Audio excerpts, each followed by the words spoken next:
श्री कृष्णा। आप सभी का स्वागत है मेरे YouTube चैनल गोपाल दीवानी में। जैसा आप सभी को पता है कि हरियाली अमावस सावन के पावन महीने में बेहद ही शुभ मानी जाती है। हरियाली अमावस पर इन चीजों का दान करने से सभी पापों से आपको मुक्ति मिल सकती है। आइए आरंभ करते हैं और जानकारियां कुछ विशेष देख लेते हैं। हर महीने की अमावस का पर्व मनाया जाता है और यह तिथि भगवान विष्णु को समर्पित है। इस दिन पूजा जप तप करने से अमोघ फल की प्राप्ति होती है और साथ में दान करने से जीवन सदैव खुशहाल रहता है। अगर आप भी जीवन में खुशहाली चाहते हैं तो हरियाली अमावस पर पूजा कर दान जरूर करें।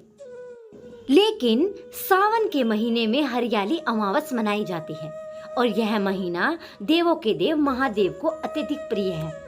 ऐसे में चावल, सफेद वस्त्र, सफेद फूल, शक्कर और नारियल आदि दान करें। इससे जातक को शिव जी की कृपा होगी। और हरियाली अमावस पर दूध का दान कर सकते हैं। ज्योतिष शास्त्र के अनुसार दूध का दान करने से जीवन में शुद्धता आ जाती है, क्योंकि महादेव का दूध से अभिषेक किया जाता है। और सनातन धर्म में अमावस्या के दिन काले तिल का दान करना बेहद ही अच्छा माना जाता है। मान्यता है कि काले तिल का दान करने से जातक को कई तरह के लाभ मिलते हैं और कुंडली के बुरे प्रभावों से खत्म हो जाता है। और पूर्वजों की कृपा प्राप्त करने के लिए अमावस्या की तिथि शुभ मानी गई है। इस दिन अन्न, धन, वस्त्र का दान करें। अगर आपके जीवन में साढ़े साथी की समस्या का सामना कर रहे हैं तो ऐसे में हरियाली अमावस पर छतरी, चमड़े के जूते, चप्पल, साबुत उड़द और बर्तन का दान कर सकते हैं। इससे आर्थिक तंगी दूर होगी और घर में खुशियों का आगमन होगा। अमावस्या के दिन गंगा स्नान करने से जीवन के सभी सारे पाप कष्ट मिट जाते हैं और भगवान विष्णु की अपार कृपा होती है। इस बार हरियाली अमावस के दिन अभिजीत मुहूर्त सुबह 9 बजे से लेकर 12:54 तक रहेगा और इस दौरान आप पूजा पाठ से जुड़े कोई भी कार्य कर सकते हैं। वहीं इस तिथि का स्नान दान का शुभ मुहूर्त सुबह 5:44 से दोपहर 1:26 तक रहेगा। और सावन माह की अमावस्या तिथि 3 अगस्त 2024 को दोपहर 3:50 से शुरू हो रही है और वहीं इसका समापन 4 अगस्त 2024 को दोपहर 4:42 पर होगा। ऐसे में उदया तिथि के अनुसार सावन की हरियाली अमावस रविवार 4 अगस्त को मनाई जाएगी। हरियाली अमावस को आप कुछ विभिन्न सामग्री से शिव भगवान की पूजा कर सकते हैं। शहद, दही, देसी घी, धतूरा, फूल, बेलपत्र, चंदन, रोली, दीपक, पूजा के बर्तन और गंगा जल और साफ जल। वैसे तो अमावस्या तिथि पर भगवान विष्णु और पितरों की पूजा अर्चना की जाती है, लेकिन सावन से पड़ने वाली अमावस्या पर भगवान शिव और माता पार्वती की पूजा अर्चना करने का विधान है। इस दिन ब्रह्मा मुहूर्त में उठें और स्नान कर सूर्य देव को जल अर्पित करें। इसके बाद मंदिर की सफाई करके गंगा जल से छिड़काव करें। अब चौकी पर साफ कपड़ा बिछाकर भगवान शिव और माता पार्वती को स्नान करवाएं और उन्हें विराजमान करें। महादेव का विधि पूर्वक अभिषेक करें। फल, फूल और देसी घी चढ़ाएं। देसी घी का दीपक जलाकर उनको आरती करें। मंत्रों का जाप करें और इस दौरान शिव चालीसा का पाठ करना भी जातक के लिए बेहद फलदायी साबित होता है। अंत में खीर, फल, मिठाई और हलवे का भोग लगाकर लोगों में प्रसाद वितरण करें। हम आपको हरियाली अमावस्या की व्रत कथा का रसपान करवाने जा रहे हैं। आप सभी से अनुरोध है कि कथा को पूरा सुनकर जाएं। आइए कथा आरंभ करते हैं।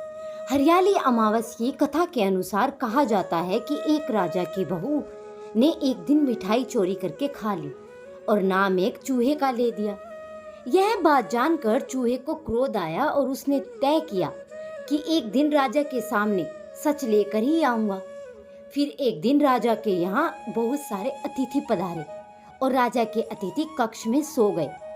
चूहे ने रानी के वस्त्र ले जाकर अतिथि के पास रख दिए और प्रातःकाल सभी लोग आपस में बातें करने लगे कि छोटी रानी के कपड़े अतिथि के कमरे में कैसे मिले। यह बात जब राजा को पता चली तो उसी रानी को घर से निकाल दिया।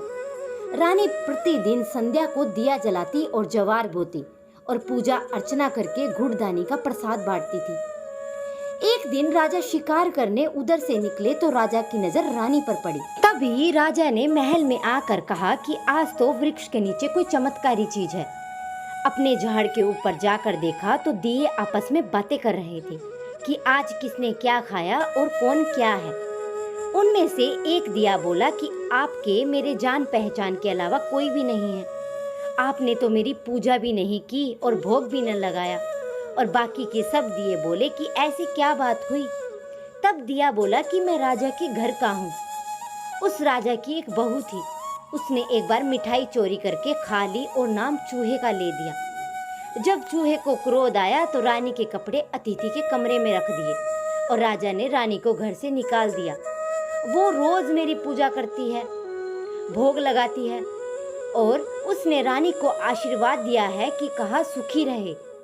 उसने आगे बताया तो रानी की मिठाई चोरी की वजह से चूहे ने रानी की साड़ी अतिथि के कमरे में रखी थी और बेकसूर रानी को सजा भी मिल गई।